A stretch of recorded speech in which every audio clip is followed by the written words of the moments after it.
So the reason that this exhibition has been staged was very much to do with the important anniversary of last year. That was the bicentenary of the births of both Queen Victoria and Prince Albert. Both were born in 1819. Queen Victoria was the slightly elder of the two by a few months. And to celebrate and very much commemorate this bicentenary, Royal Collection Trust have staged Victoria and Albert, Our Lives in Watercolour. And it's an exhibition that we hope very much gives an insight into both the private and public lives of Queen Victoria and Prince Albert. So this has been a touring exhibition, and one of Royal Collection Trust's charitable aims is to ensure that the collection can be seen and enjoyed by as many people and as widely as possible. So Victoria and Albert, Our Lives is one of many exhibitions that have toured the nation over the last few years and indeed decades. And I think it's an interesting point to make that actually this very much follows or really reflects Victoria and Albert's own efforts to make the Royal Collection more widely known during the 19th century. And they did this by authorising loans of works from the collection, paintings, watercolours, sculptures, all sorts of things, to exhibitions across the country. Now, the tour began last year at the Lang Art Gallery in Newcastle. That was last summer. It then travelled to Poole Museum on the south coast for the autumn of last year. And of course, as Ollie has already mentioned, it, albeit briefly, opened up in Wolverhampton in March. And I should just, I realise, change my slide so that we can see the protagonists really of the exhibition of today's talk. And it really has been a huge pleasure for us to work with Wolverhampton for the first time indeed on staging this exhibition and to be showing these lovely, vibrant, detailed 19th century watercolours in the wonderful spaces of Wolverhampton Art Gallery. And I really am very delighted that the exhibition has, as Ollie says, been able to reopen and been extended so that it does indeed finish its run at Wolverhampton for the length of time that we were hoping. And I just have a shot here of the exhibition at Wolverhampton. So for anybody who hasn't yet had the chance to see it, you can see what the works look like up in the galleries. But I'm also very pleased to have the opportunity to speak to you today and speak to anyone who maybe will not be able to go and see the exhibition whilst it's in Wolverhampton. So to be able to offer this introduction to the show and to the wonderful works that it contains. And it seems like a very good juncture to tell you at this point that you can also explore the exhibition fully on the Royal Collection Trust website. Each work is grouped thematically on the website, as indeed it is in the gallery. There are very good, high quality, downloadable and zoom-inable to images on the website, as well as textual information about each of the works. So please do go and explore that if you'd like to. So that gives a little bit of context about the exhibition and why it's been staged over 2019 and 2020. And now I'd like to introduce the contents of the exhibition, the narrative of the exhibition, and as I say, then move on to a selection of some of the wonderful watercolours in it. So you may well be very familiar with the fact that Victoria and Albert were very passionate patrons of the fine and decorative arts, and they commissioned and collected and amassed a wonderful collection of artworks, from old master paintings to sculptures by 19th century contemporary sculptures to jewellery, and often Prince Albert would design pieces of jewellery for Queen Victoria. They were patrons of the new and innovative medium of photography. But this is an exhibition that focuses particularly on their watercolour collecting and their enthusiasm for watercolour as a medium. And most of the watercolours that are in the show were indeed commissioned or collected by Queen Victoria and Prince Albert themselves. And so they very much, I think, show us what Victoria and Albert wanted to record as part of their own family life, as memories or souvenirs of the important public events that they were part of. And indeed, Queen Victoria herself, writing about her watercolour collection later in life, after Albert's untimely death in 1861, described these works as showing scenes of our lives. And so I think that really brings home, as I say, the very personal aspect of this collection. And there's one work here which I think very neatly encapsulates the nature of that. And this watercolour was commissioned by Prince Albert as a present for his wife Victoria, following the wedding of their eldest child, the Princess Royal, in 1858. So it's a watercolour that clearly had a lot of emotional and domestic resonance for Queen Victoria. The watercolours that Victoria and Albert collected throughout their marriage encompass, as I say, scenes from their personal lives, scenes from their public lives. And the way in which Victoria and Albert got to know artists, got to choose artists to give commissions to, was many and varied, and I will touch on that as the talk continues. But it's very much in these watercolours that we are getting a glimpse into Victoria and Albert's domestic life, their family life, and indeed some of the incredibly important events of the first couple of decades of Queen Victoria's reign. When it came to putting together the works for the exhibition, Victoria and Albert's enthusiasm for watercolour painting and their collecting was so much, they collected really thousands of watercolours, that it was an incredibly privileged position to be in. But the way in which I approached the exhibition was to group the works thematically, to really illuminate particular aspects of Victoria and Albert's lives, of their taste for watercolour painting, their taste for particular artists, and to be able to tell stories that sort of interconnect across the exhibition. So as we go through this talk, I will draw out those themes and as I say, talk about some specific works that fall within those themes. But I also just wanted to mention that there was a coda to the end of the exhibition, which reflects the very sad end of the shared happiness of Victoria and Albert in 1861, when Albert passed away at the age of 42. And following that, Queen Victoria's devastation was such that her art patronage really did focus on very much on perpetuating Albert's memory and commemorating him, which is something that this watercolour very clearly reflects. And finally, I wanted to mention a group of material in the exhibition that was not, in fact, collected or commissioned by Victoria and Albert, but rather made by Queen Victoria herself. And I really wanted to draw out the fact that Victoria and Albert's enthusiasm for watercolour painting was very much that of appreciation, of connoisseurial appreciation, but also that they did have a technical understanding of the medium. Both of them were taught to draw and to paint from their childhoods onwards, but Queen Victoria particularly enjoyed painting in watercolours throughout her life, and there are numerous works by her in the Royal Collection. And she painted both figuratively, and there are two lovely works here, a charming watercolour of her third son, Prince Arthur, made in 1853, and what is in fact a hand-coloured print that Queen Victoria made entirely herself. So she and Prince Albert, their enthusiasm for the arts was such that during her first pregnancy, in fact, she and Prince Albert learnt the technique of etching and would draw and make etchings together. And this hand-coloured etching was made by Queen Victoria in 1840, and it shows Prince Albert's favourite dog. So again, it's a lovely sort of glimpse into the domestic side of their life. And as well as being, Queen Victoria often took her family and the royal pets as her subjects, but she was also very keen to develop her skills in landscape painting and watercolour.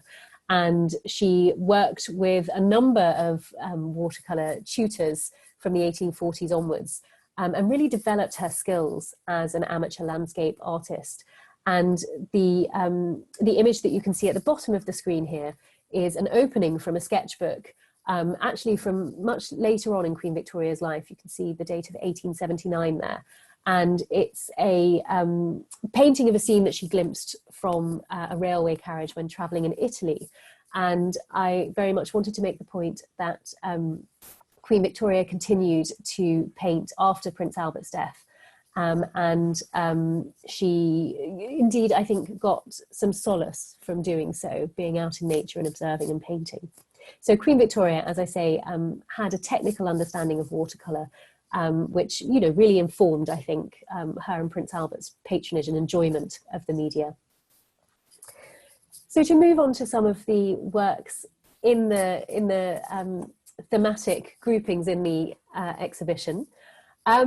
The first grouping is called Family and Home, and Victoria and Albert's happy domestic life was something that was a source of great pride to them, and I think this is really reflected in the many watercolours that they collected and commissioned, which related to family events such as christenings and birthdays, or were, for example, watercolours depicting their children at various stages in their childhood.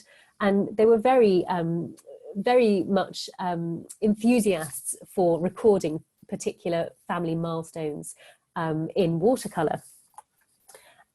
This watercolour, for example, relates to what was very much a family tradition for Victoria and Albert and their children, whereby for a birthday, and in this case it's Queen Victoria's birthday in 1861, a decorated present table would be set up in one of the rooms of the residences. You can see all of these wonderful floral garlands, and they surround a table which is really groaning with lovely presents, many of which are art-related presents, as you can possibly tell.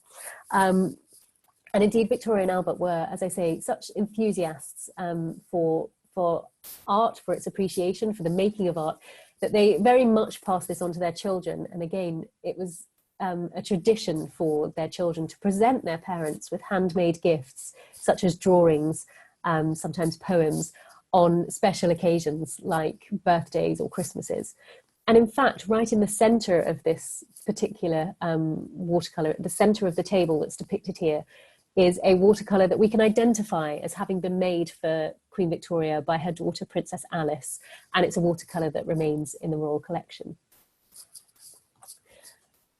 This work also relates to one of Queen Victoria's birthdays, a little bit earlier this time. So here we can see depicted the two eldest princesses, so Victoria, or Vicky, and Alice, and they are dressed in very fancy, as you can tell, 18th century costume. And this was all very much part of a surprise that was concocted by Prince Albert in advance of Queen Victoria's birthday in 1850, whereby he had the girls taught a dance, a minuet, so that they could perform it for their mother, dressed up in these costumes. And in fact, rather romantically, this is a dance that Queen Victoria and Prince Albert had themselves performed at a ball a few years earlier. And clearly this was a lovely surprise for Queen Victoria. She writes about it in her journal. And clearly she and Prince Albert wanted to record or commemorate this moment. And so this particular portrait was painted by, I think, unarguably their favourite portrait painter, Franz Winterhalter. And there are over 100 of his works in the Royal Collection. And you can see that I think that Winterhalter has paid a great deal of attention to capturing the really luxurious fabrics of the costumes that the girls are here wearing. And speaking of balls and events, here is another watercolour that records a ball that Queen Victoria and Prince Albert held at Buckingham Palace in 1848. Again, a watercolour that they commissioned as a memento of the event. And this, I think, is a good juncture to say that the watercolours are wonderful works of art, and they were commissioned by Victoria and Albert for personal reasons, as part of their private collection. But they play a very important role for us today in being very documentary. And here particularly, what you can see in this space is a decorative scheme in Buckingham Palace that in fact no longer exists. So this watercolour is actually a very important record of what this space in Buckingham Palace used to look like.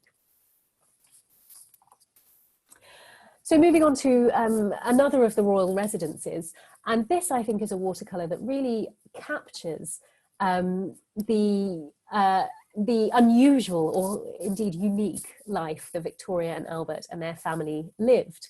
In many of the watercolours that the royal couple commissioned that were views, interior views of spaces in their homes and residences, there is often this real sort of sense of the side-by-side aspect of these spaces as, of course, incredibly important royal residences, national symbols, but also of spaces for domestic life.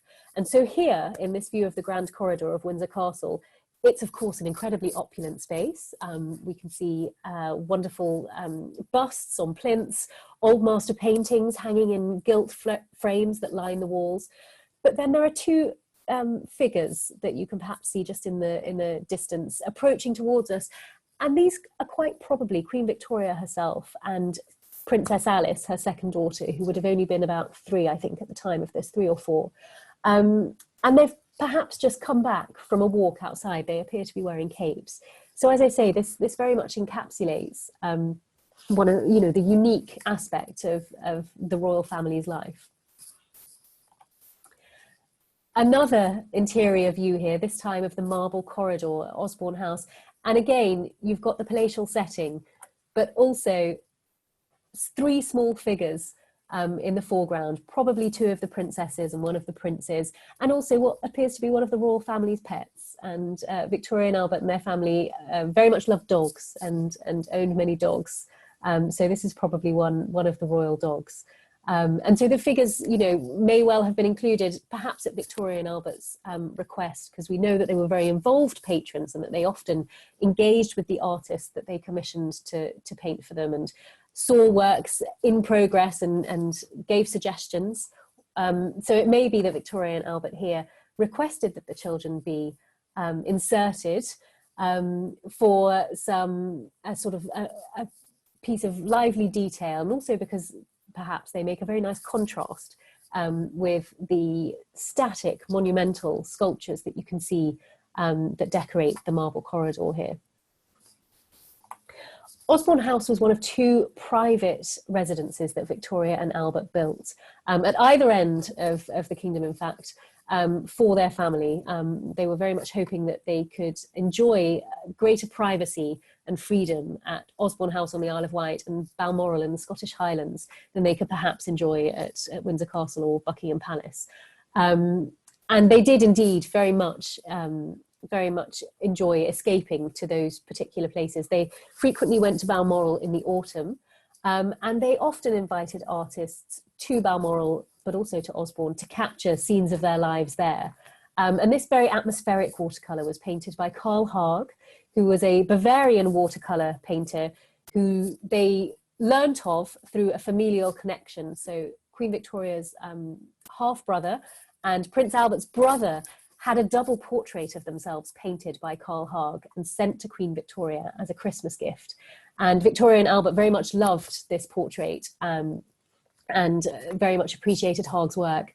And he became a real favourite of theirs.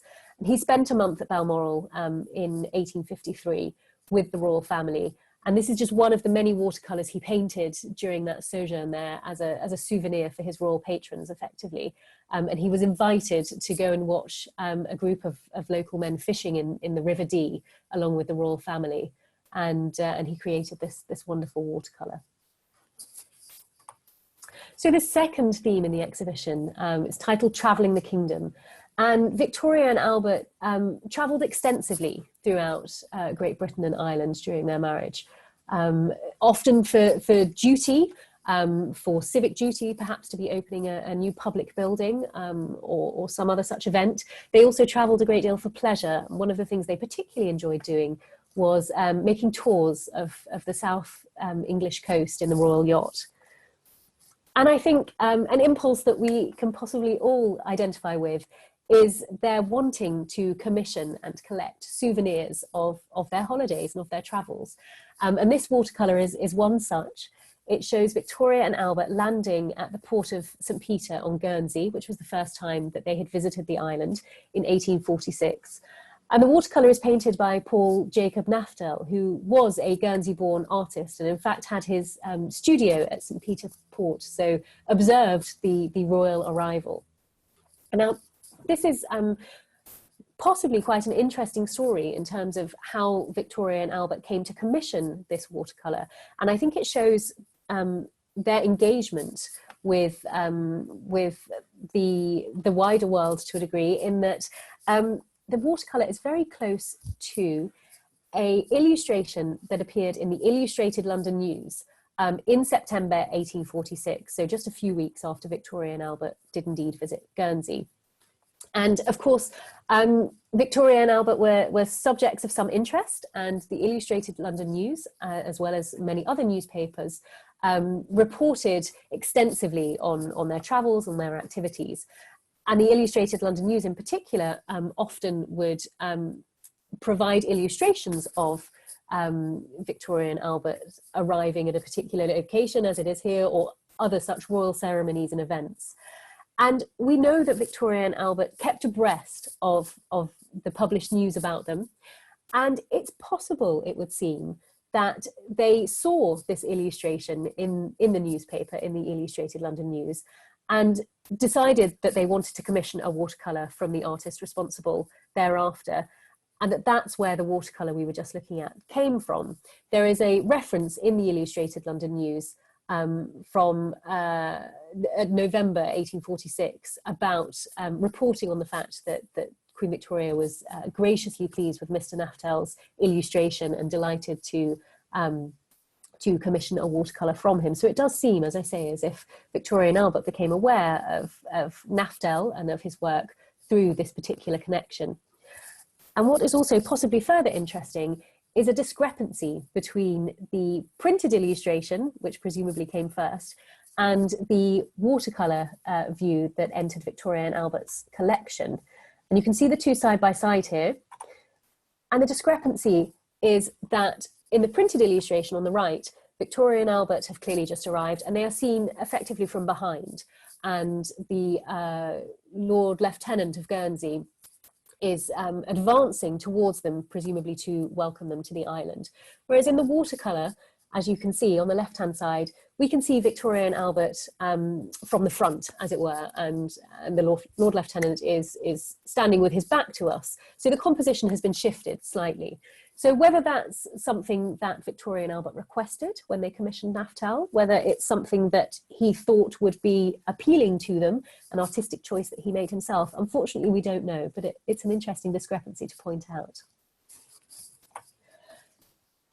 Many of Victoria and Albert's watercolour travel souvenirs also very much reflect their interest in modern Britain, the modern Britain that, that they travelled around and saw, with Prince Albert particularly with great interest.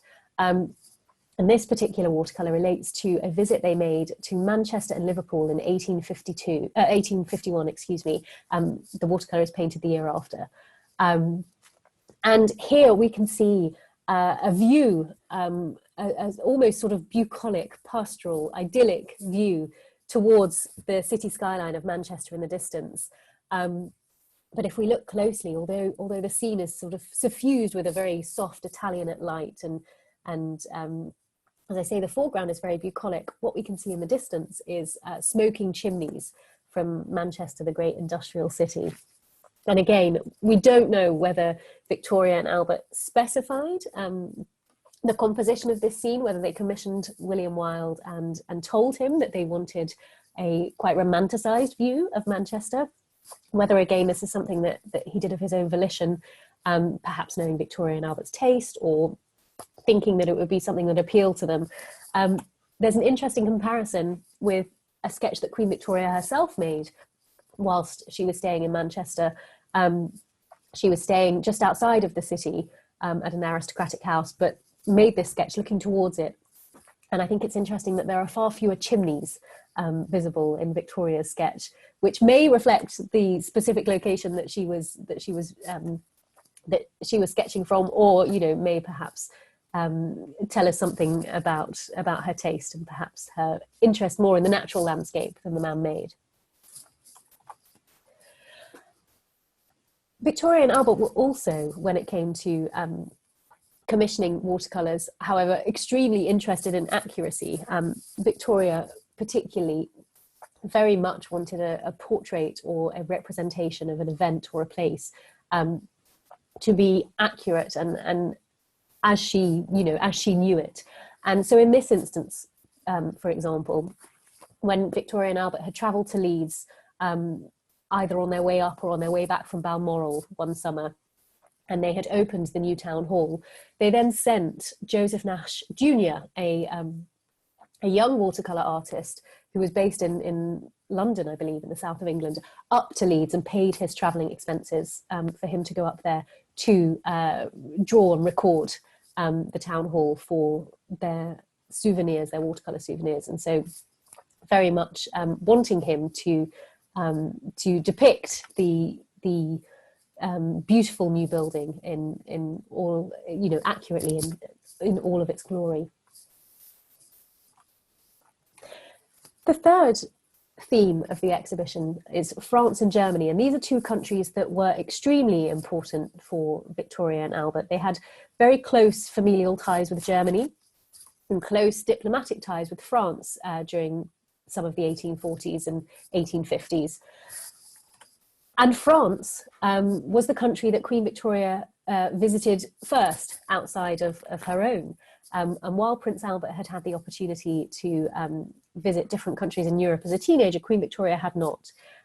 So she and Albert were invited to Normandy by Louis-Philippe, King of the French, in 1843, who was very keen for there to be much closer ties between Britain and France.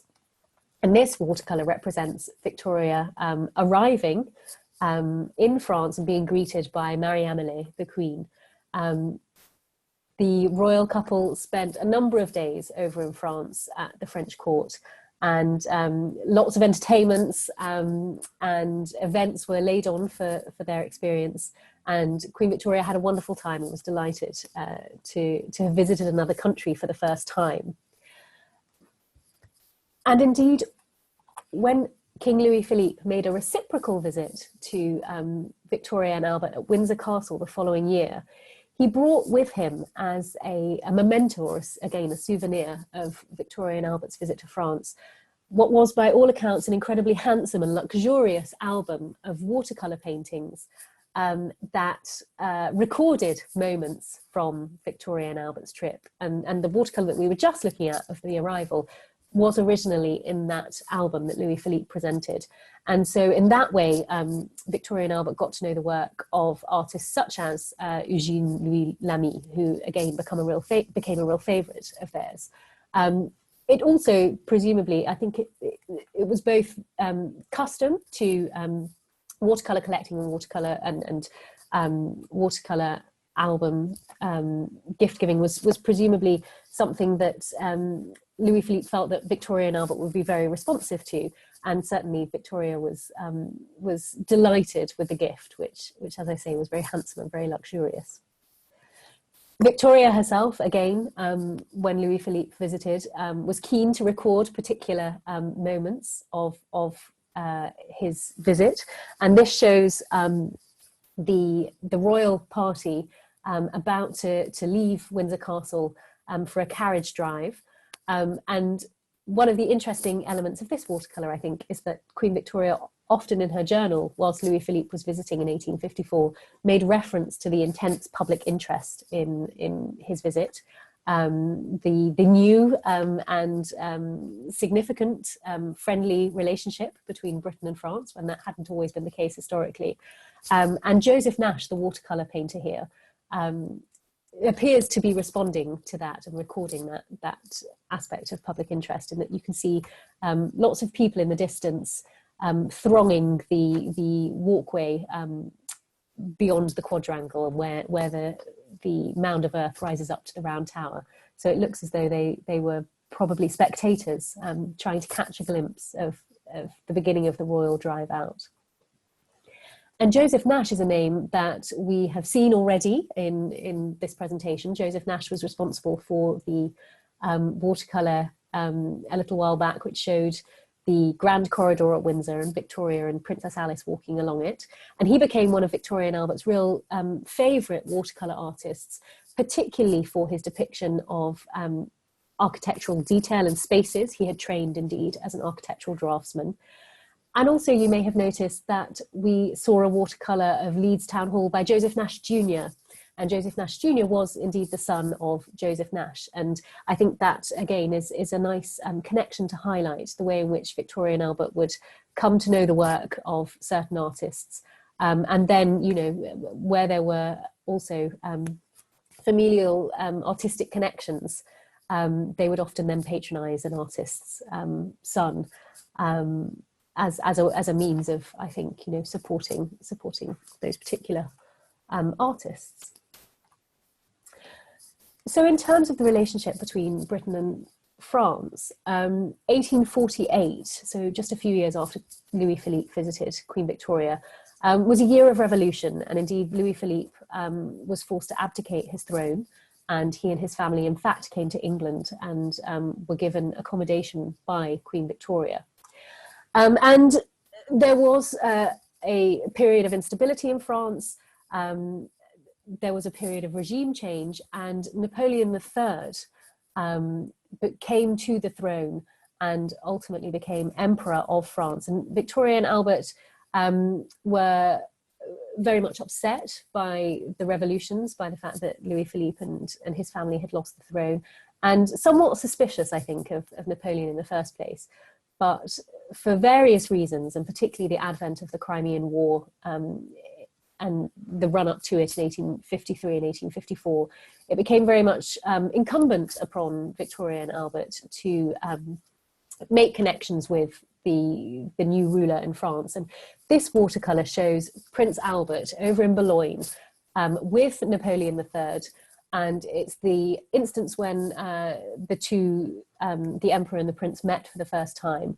And Albert had gone to visibly demonstrate the Anglo-French alliance as part of the Crimean War. And this wonderful watercolour, which was painted by an artist who again became a real favourite of Victoria and Albert's, and interestingly was a newspaper artist to begin with.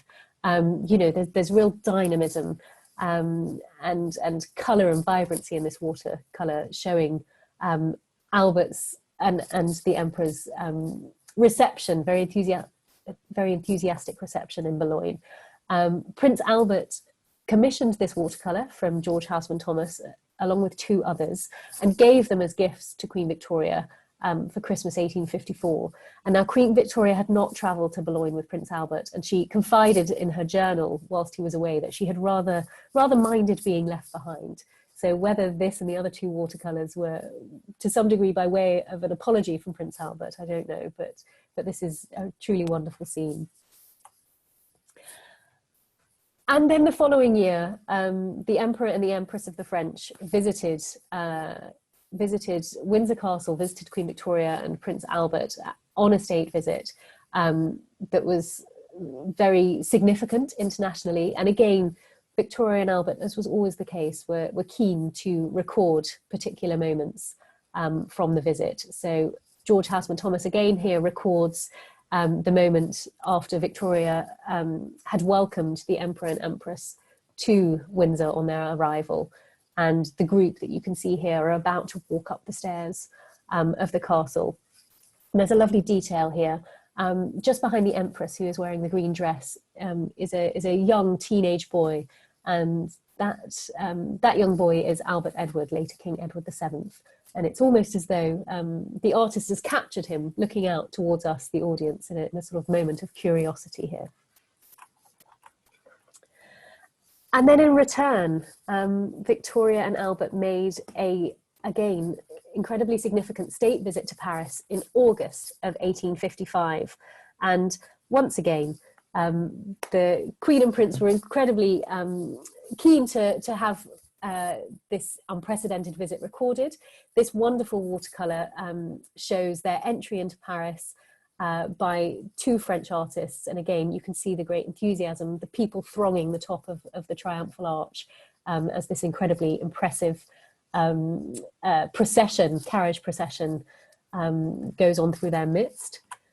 And then this watercolour here was in fact commissioned by the Empress Eugenie, as part of, again, another album that she and the Emperor presented to Queen Victoria and Prince Albert as a souvenir of their visit. You'll recognise the name Eugene Louis Lamy again. And this wonderful scene of set inside the Paris Opera. And to the right, you can see the imperial box, and Queen Victoria and Napoleon III are just visible at the front of the imperial box. And you can see all of these figures in the foreground who have turned away from the stage, which is to the left, and are gesturing towards the imperial and royal couples over to the right, very much turning away from one spectacle to another, I think. But I think that this watercolour really conveys the opulence and the glamour of the Second Empire of France. Germany was incredibly significant to Victoria and Albert because, of course, it was Albert's homeland. It was also the homeland of Queen Victoria's mother, the Duchess of Kent. And they visited it together in 1845, and Queen Victoria was really quite overwhelmed by the experience of going to her husband's country. And this watercolour was commissioned by them as a record of the Rosenau, which was a residence in which Prince Albert was in fact born in 1819. And this beautiful evocation of it rather magnifies it somewhat. It's quite a small residence, but the artist has chosen quite a low viewpoint to make the structure look very monumental. Victoria and Albert then went to Germany again in 1858, following their daughter Vicky's marriage, and we saw that scene at the beginning of this talk. And Victoria visited Berlin for the first time and commented in her journal about the Unter den Linden, which she described as the Bond Street of Berlin. And this was a watercolour that she may have commissioned through the offices of Vicky's new mother-in-law from a German artist, which again is a lovely scene showing part of the Unter den Linden with these wonderful fashionably dressed figures in the foreground, adding interest to it. And finally, from the German section, a watercolour that Prince Albert commissioned from Karl Grebe, a German artist, and commissioned as a gift for Queen Victoria, who had hugely admired the view towards Potsdam of an evening when she was staying in Germany. And this very romantic scene, I think, is a lovely demonstration of Albert commissioning a watercolour to please his wife for her collection. The final section of the exhibition relates much more to the public lives of Queen Victoria and Prince Albert, and the ways in which they, again, used watercolour as a medium for recording and documenting very significant events. We spoke about the Crimean War a little bit earlier, and this very poignant watercolour shows a group of soldiers about to march to Portsmouth to embark for the Crimea, but going first to Buckingham Palace and saying goodbye to Queen Victoria. It is now 10 to 3, so I will talk very quickly about these last few things so that we still have a little bit of time for questions. But as I say, this poignant scene of these soldiers, some of whom look extremely young, going off to war. But I think this watercolour communicates something rather interesting about Victoria and Albert's patronage, which is that in these scenes of perhaps greater significance or wider magnitude, they themselves are very, very small figures. And hopefully that arrow shows you it's pointing towards the balcony of Buckingham Palace, which of course many of us are familiar with. It's an extremely potent symbol, but that's where the royal family are. And in this particular watercolour, they are, you know, fairly invisible. The focus is very much on the soldiers and the event that's taking place. The other major thing that Victoria and Albert commemorated as part of their watercolour patronage was perhaps Prince Albert's crowning glory of the Great Exhibition, which took place in 1851, which was a world fair for an international world fair, which was designed to show off Britain's achievements in industry and manufacturing, but also designed to show off the achievements of those of other nations of the world, and from that to sort of help to inspire British manufacturing industry to improve even further. And Albert really was such a significant figure in the conception and the realization of the Great Exhibition, and Queen Victoria was immensely proud of him and the role that he had played. And this watercolour, which they commissioned for their collection, shows Albert giving the closing address of at the Great Exhibition in October 1851. Victoria and Albert also commissioned a series of watercolours with a more public bent, as it were. They commissioned watercolours that depicted scenes from particular displays. So here we can see this wonderful, very modernist scene of some of the sorts of machinery that was on display in the Crystal Palace in 1851. And these watercolours were intended for reproduction. So Victoria and Albert financed the creation of the watercolours, of which there were over 50 in total, so that they could be reproduced as coloured prints, coloured illustrations to an official account of the Great Exhibition. So very much in keeping with the ethos of the exhibition as, something to from which people, get enjoyment, but also learn many things. I just want to finish very quickly by saying something about the context of these watercolours originally, because of course, in an exhibition setting now, we encounter them framed up and on walls individually, but actually that's not how Victoria and Albert were enjoying their watercolour collection themselves. What they did with many of their watercolours was mount them into albums, large navy blue albums, almost like a sort of 19th century version of a photograph album that we might be more familiar with today.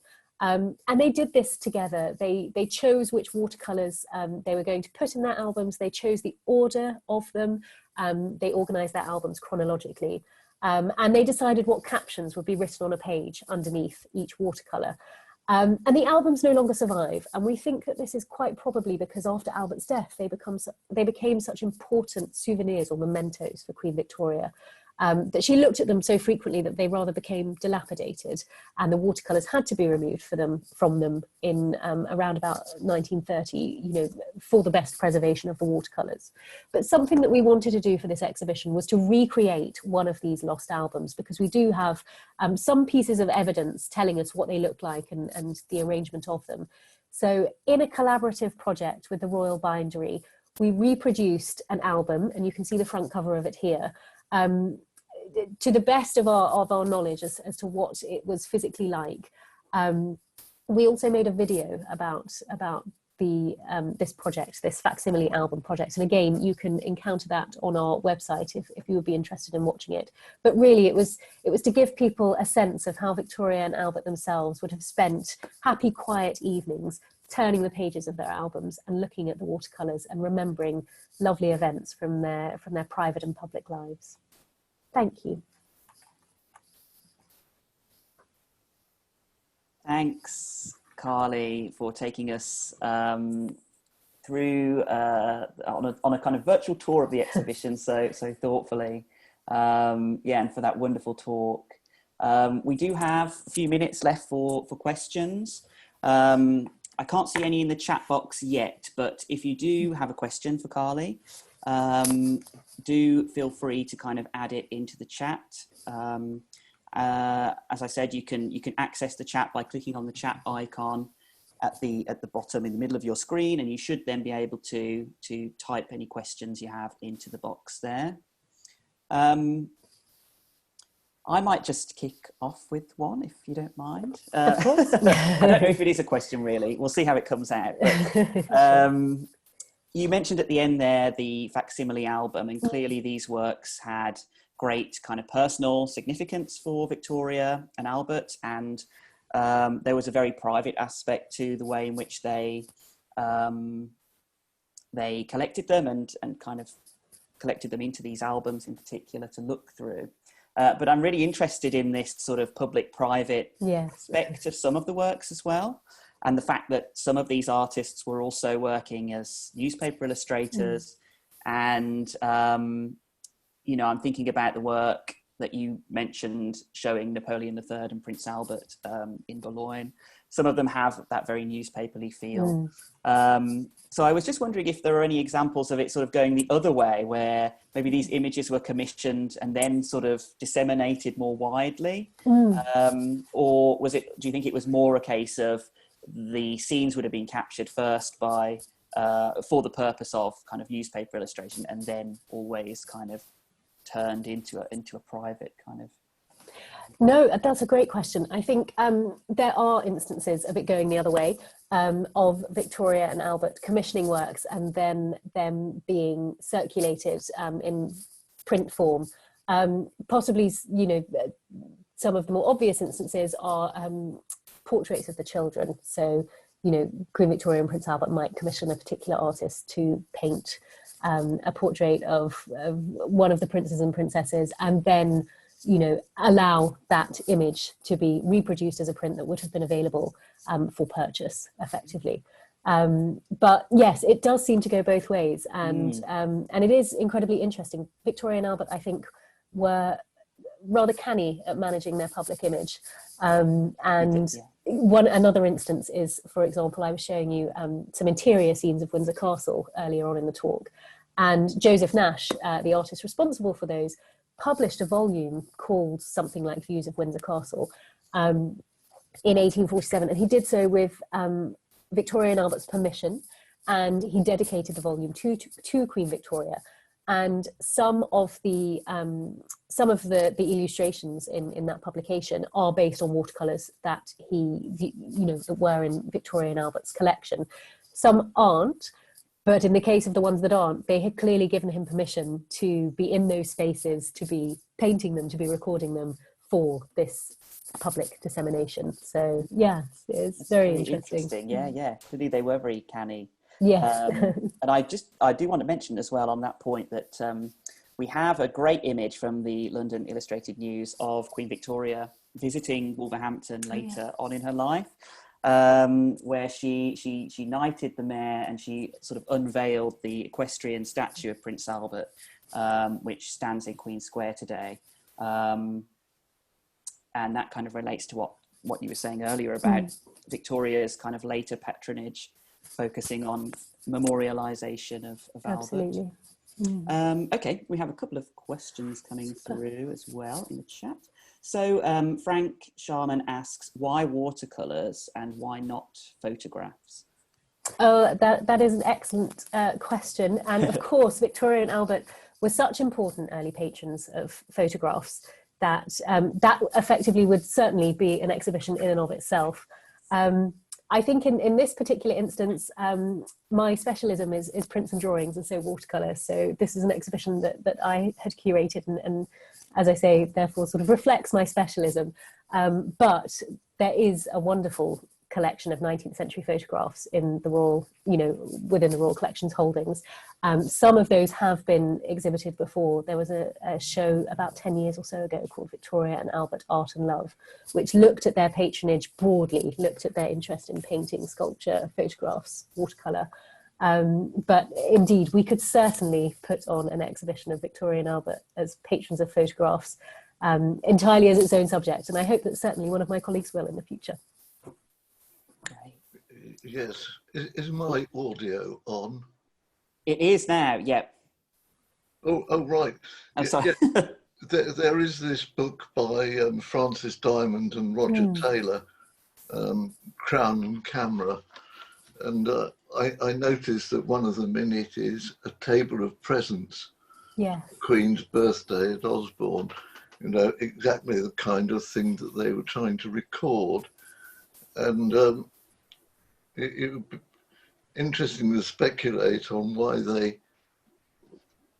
particularly if Queen Victoria was that keen on realism and accuracy, why they didn't rely on photographs more.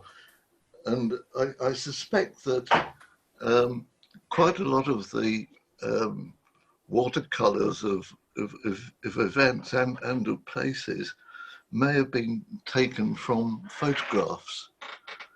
The watercolour artist was given a photograph and told to get on with it, in the same way as the guy from the Illustrated London News, I think it was, the debarkation seems to have been given a sketch and told to get on with it. It was quite a common method of proceeding, particularly with things like the Illustrated London News. Absolutely. unfortunately, with some of these watercolours, you know, we don't have as much information as we would like to have about the process of their creation. Certainly, I showed a few that related to Victoria and Albert in Paris in 1855. And we do know that some of the artists responsible there were using several different sources when coming to create their watercolours, you know, from illustrated press to photographs, indeed. The technical limitations of photography were, of course, you know, somewhat of an impediment in terms of why Victoria and Albert, you know, were still commissioning watercolours in the 1850s. You know, it was difficult, of course, to photograph a sort of crowded and busy scene at that stage. But I do think absolutely that it's really interesting that although they are clearly incredibly passionate about photography and very intrigued by it and keen to patronize it and learn about it, that watercolor still clearly holds a place in their hearts, and there is something that they get from watercolor which, you know, may be as simple as the fact of the color aspect, you know, the sort of brightness and the dynamism, may be, as I sort of alluded to at the beginning of the talk, to do with their technical appreciation of it, because they both knew how to paint in watercolors. In terms of the birthday table specifically, after Albert dies, Victoria never again has her birthday table recorded in watercolors. So after 1861, it's always photographs. So in fact, the one I showed you was the very last very last birthday table to be recorded in watercolors. Yeah, thanks very much. That was a wonderful talk, which I greatly enjoyed. I'll mute myself. Thank you. Thank you. Thanks for the question. Laura Page asks whether you have any information on Victoria's visit to Wolverhampton and the sort of great exhibition-esque event that happened in Wolverhampton at the former Molyneux Hotel. I'm afraid I don't. I'm so sorry. In terms of her visit to Wolverhampton for the unveiling of Albert's statue, it was one of relatively few visits that she did, public appearances that she did make in the first decade after Albert's death, because she very much kept in seclusion, really, because her grief was so very great. I'm afraid I don't know about her attendance at the Great Exhibition event. Is that one of the industrial exhibitions that was held? Yes. Right. I'm afraid I'm so sorry. I don't know about that, unfortunately. But of course, you know, Albert was a great modernizer and a great champion of things like the Great Exhibition, other exhibitions in regional areas of the UK. And so I'm sure that from Victoria's perspective, it would have been very much for her about continuing to realise his wishes and his ambitions. And she did very strongly feel that, you know, an important aspect of her role after Albert's death was to keep his passions and his interests and all of the many positive things that he had worked to achieve in society, you know, alive. Mm-hmm, mm-hmm. Thanks. Charlotte Hathaway asks what your favourite watercolour in the collection is. A difficult question. Yes, it changes all the time. It really does. And it really depends for me on sort of with what hat I'm looking at it, whether I'm looking at something from a sort of art historical or technical point of view, in which case to refer to one of the ones that I've shown you today, the beautiful view of Potsdam at sunset is just so accomplished. And the artist who painted it was, in fact, had his training as a scene painter, so a theatrical painter. And I think there is something really quite theatrical in the composition and the way in which he's managed the light. In terms of my favourite for sort of emotional and biographical resonance, I really do love the watercolour showing the wedding of Princess Vicky. One of the other reasons, which I didn't mention earlier, that I think it's a particularly, again, romantic gift, is that Victoria and Albert themselves got married in the same space in St James's Chapel. So Albert is commissioning a watercolour that, you know, is very much about the subject of their eldest child's marriage, which of course I can only imagine would be a very emotional moment for parents, but also, you know, giving it to his wife as a memento, perhaps, of a romantic memento of their own wedding. you know, some years earlier. So those are my favourites right now, but it always changes. Great. Laura asks, why do you think Prince Albert and Queen Victoria were so drawn to watercolour painting compared to other sort of painting techniques? Well, I think that it was very much, you know, cultural and custom that that watercolours were collected in sort of aristocratic and royal circles, and that watercolour was seen very much as a documentary medium, particularly before the real sort of advent of photography. And so I think it's, you know, I think probably those reasons very much influenced them. As I say, because they both painted in watercolours themselves. Watercolour, there's also something very intimate, I think, about a watercolour. It tends to be of a relatively smaller format. It's a piece of paper that you can, you know, hold in your hands and work on, and then if you're looking at a watercolour, if it's in an album, it's a book that you're handling and turning the pages on, rather than something that you're looking up on the wall. So I speculate for you know, those may have been reasons for their attraction to it, but to, you know, generally they did have a wide interest in all art forms, and were great patrons of oil painters and other artists and sculptors. So as I say, this exhibition specifically focuses on watercolour, but their patronage was wide and varied and extremely enthusiastic overall. Okay, we probably have time for just a couple more. Of course. Lynn, sorry, I missed your first question there, Lynn. Lynn has two questions, which maybe we can take together. Firstly, will the watercolours be displayed anywhere else throughout the year, say in Manchester? And secondly, is there a portrait of the whole family together? Ooh. And is there a favourite? That second question is a great one, and I don't think that I can think of a watercolour portrait of the whole family together, but I must admit that's something that's not quite occurred to me before. There are, you may be familiar with some quite famous now photographs of the whole family taken at Osborne House, I think around the time of one of Queen Victoria's birthdays, shortly after Princess Beatrice, Victoria and Albert's youngest child, was born. But I can't think of an equivalent watercolour. I'm sure one of my colleagues will say to me, but of course there's this, but at the moment I can't. But now you've put that idea into my head, I'm certainly going to look for it. In terms of the exhibition, the touring aspect of it finishes in Wolverhampton, but it is going to be shown at one of Royal Collection Trust's own galleries, in fact, up in Edinburgh, as of next spring. So from March, I think it's the 5th of March, it's due to open. The show will be in Edinburgh. It will be a little bit, it will have an extra section to it that particularly focuses on Victoria and Albert's lives in Scotland at Balmoral at Holyrood, because of the location in which it's being shown. But yes, should anyone be in Edinburgh between, I think it's March and September, you may have the opportunity to see it there. Great, many thanks. Lee, your question, will this recording be available for us to access and refer back to? Yes, the plan is for the recording of this talk to be made available on the Wolverhampton Art Gallery website, and we will, when that happens, also share that on our social media. So yes, I think just remains to say many thanks to you, Carly, for joining us. Thank you. And for that wonderful talk.